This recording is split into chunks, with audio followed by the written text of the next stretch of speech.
Halo teman-teman semuanya, perkenalkan nama saya Abel Kurniawan BTE atau biasa dipanggil Abel.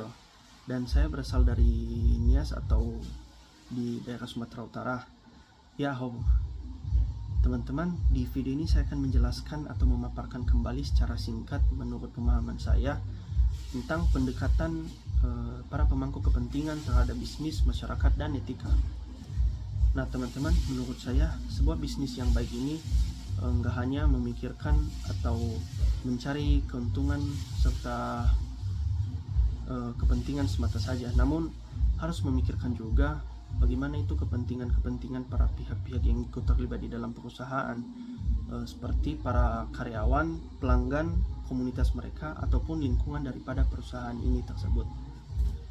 Nah teman-teman, perusahaan juga harus memikirkan bagaimana cara agar perusahaan ini dapat terus bertumbuh dan tidak akan mati, serta bagaimana perusahaan ini dapat membangun reputasi yang positif dari publik.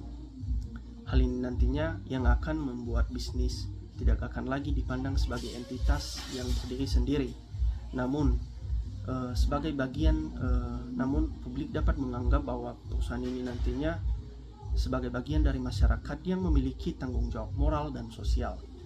Menurut saya juga dari sisi etika, pendekatan ini juga mendorong perusahaan untuk mengambil keputusan yang adil dan transparan, atau tidak akan menguntungkan atau tidak akan merugikan salah satu pihak manapun nantinya.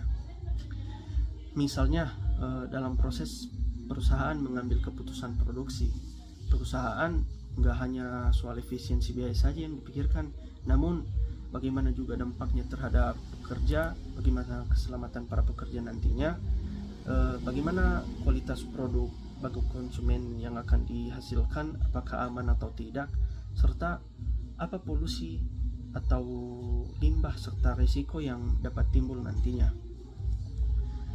Nah teman-teman, menurut saya pendekatan pemangku kepentingan ini ya lumayan penting untuk dipelajari karena relevan dengan kondisi dunia bisnis yang saat ini.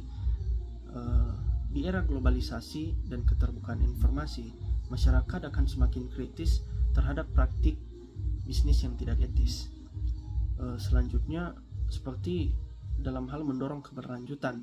Nah, bisnis yang memperhatikan pemangku kepentingan akan lebih tahan lama karena telah membangun kepercayaan dan reputasi yang positif, serta juga dapat menjadi dapat menjadi power bagi perusahaan untuk bersaing dengan perusahaan lain.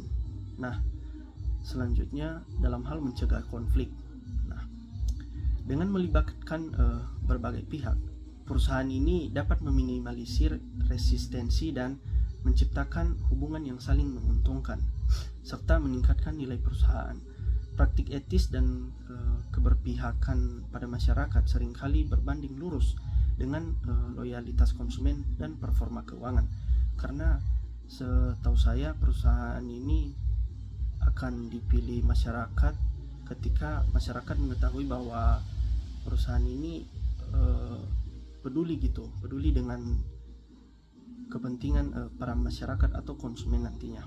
Nah, jadi menurut saya topik ini memang penting untuk dipelajari karena memberikan wawasan bahwa bisnis tidak akan bisa hanya berorientasi profit, tetapi harus berjalan selaras dengan kebutuhan masyarakat dan prinsip etika agar keberlanjutan bisa tercapai.